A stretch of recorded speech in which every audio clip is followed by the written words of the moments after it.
Welcome to Coaches Weekly. I'm here with head track and field coach Phil Kopinski, and today we're talking about the Cougars' first outdoor meet of the season at the University of Chicago, the Ted Hayden Invitational. And Phil, let's start with just your overall assessment. You had practically a month off since the indoor season ended, and you also had spring break in there. But your athletes came back together. It looked like they got a good couple weeks of practice in, because I'd say overall you have to be pretty pleased with the results from Saturday. Well, it's nice when your athletes can overcome Mother Nature. This last month, it was the only time I can remember in history we were actually hoping for January weather. Because during indoor season we had some great training for outdoors. So it was a little challenge in that little bit of a break. The weather didn't always play nice. It's still not right now with all the rain. But hopefully those Mayflowers will bloom from all of this. But the team started off pretty well. All right, now I guess the number one story we have to talk about from Saturday was the performance of Jess Wilson in the throws. She won the hammer throw by a sizable margin over her competition, and some of that was Division I competition. Loyola was in there, I know. And she is currently the conference leader in the hammer, as well as the new school record holder in the event. She beat the previous record by a little over 9 feet, and that was just a tremendous performance by Jess. Yes, and let's not forget 13th in the country right now in the hammer throw. I think that's probably the number that I'm the most proud of. 9 feet, 3 meters. I mean, that's a good throw. The second place girl from Loyola, which is a D1, was almost a good 7 meters behind her. It was a big time throw from a student athlete that works extremely hard, and I couldn't be happier for her to get that result. Discus was okay, but I think after the high of hammer and then having a couple hour delay, the sun was going down, her disc will come around as well. I'm not worried about that. And I think big props need to go to her and Coach Baker for sticking to the program and having a plan and, hopefully putting her in a position to really be able to scratch at going to nationals. All right, and not just Jess in the throws, but Alex Blindauer had a few good results. Alicia Johnson placed second in the javelin. And all in all, the throws are definitely shaping up as an area of strength for your team. Well, in the throws, thankfully they get the opportunity to get in. Weather conditions don't affect them as much as everybody else. So they've been able to get inside the gym when really bad. And I think we had about 7 or 8 PRs combined between the two programs. Alicia Johnson, I think, is currently sitting number 1 in the conference. It was a 2-meter best in the jav. I know Kim Godowski threw personal bests in the hammer. I believe Drake and Dave both in the shot and Dave in the discus. So overall, I think our throws are shaping up to, like I say, hopefully be big contributors from the conference meet. All right. Now let's turn for a minute to the running events, and I want to talk specifically about two of your athletes. Jasmine Cawley joined the team, or I should say rejoined the team. She's competed the last couple years in the outdoor, not the indoors, because she plays basketball during the winter. But she came out and had a couple good individual performances in the sprints the other day, and also was part of one of your relay teams that had a strong finish. And also basketball, Courtney Lofink, the newest member of your team, she competed for the first time the other day, and she had some good early results as well. Yeah, I mean, they're both really athletic young women. And as you say, don't forget Jazz was also a volleyball player here early on in her Concordia career, so a tremendous athlete. And Courtney is someone that we've always kind of, talked to because she has a good high school pedigree as well in track and field. And the time was finally right for her this year as a junior to come out, and I think it's helped her and Jasmine and Chelsea Wilson and Alicia Johnson. It's a nice little training group for our 4x4. And they've really kind of raised the bar for each other. It's nice. I've used that high water in the harbor raises all ships metaphor. And I think Courtney and Jasmine help bring that to our team. All right. Now let's turn to the men. The men had some, probably most of their best results in the running events. Josh Warren, the reigning indoor champion at the 800, kind of picked up where he left off. He won the 800 the other day, a few seconds off his best time, but for first time out this year, certainly not bad. Mm-hmm.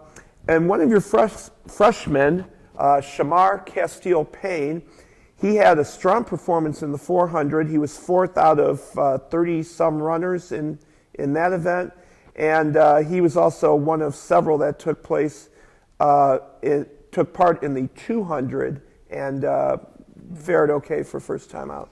Yeah, Shamar's a freshman and has very little high school track and field background, so his upside is pretty high. For him to come out and be the highest, or I should say the fastest non-D1 400 runner in a meet, that's pretty good, because you would hope that guys from Loyola and Chicago State are beating you.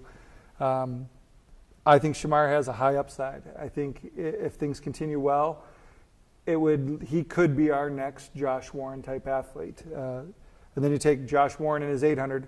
I was hoping the field would be a little deeper. There wasn't the deepest competition in it. A lot of coaches will run their kids up or down an event depending on the weather. But he really wasn't pushed. He looked really comfortable in that. Right where he finished off in indoor season, time-wise, I think there's big things to come for him. I'm hoping that if weather stays nice and we can get in some good training, I'd like to see Josh actually scratch that barrier for a national appearance. So he's been running really strong. His workouts have been great. Now it's just a matter of will we get the right weather, the right date, and the right competition for him to pull it all into one great day. All right, and certainly a few of your other runners, I'm thinking primarily Devontae Wilson, Leroy Bridges, and I'm probably leaving out a few, but certainly I think it seems like all of them are capable of just building on their progress and potentially just exploding into something really good. It's nice that we have a group of 1, 2, 4 runners that are probably 8 or 9 deep. We can actually line up 2 4x1s finally, 2 4x4s, maybe 3. Our 400 hurdles with Logan Logan is stronger than it's ever been. And I don't even want to overlook guys like Tanner Swanson in the high jump, who looked effortless in his attempts on Saturday, but will definitely get better as the warmer weather comes in. So we're very deep. Guys like Leroy continue to work hard and push through it. They're going to struggle a little bit in their first time because you're going from 60 meters to 100 meters, a little different feel. But they all performed really well, and I think if these relays can kind of work it out, and Coach Mack, who's a master technician on exchanges, we'll be looking at a new school record in that 4x1. I don't know how good they can get, but the talent with Devontae, Aaron Gaines, Leroy, Tyreek Thomas. I mean, we're lucky to be as deep as we are this year. All right, and one more of the men that I want to talk about is one of your pole vaulters, Will Serber. Now, towards the end of the indoor season, we kept talking about Will closing in on his goal of the school record, and sure enough, in his final indoor event this year, he claimed that record. Now, what is Will's thinking as he starts up the outdoor season here? Well, it's odd that finally in his senior year we can start to call Will Mr. Consistent. It hadn't been the case for a few years.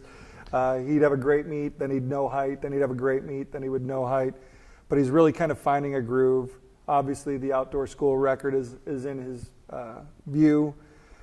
I'd like to see if we can get him up.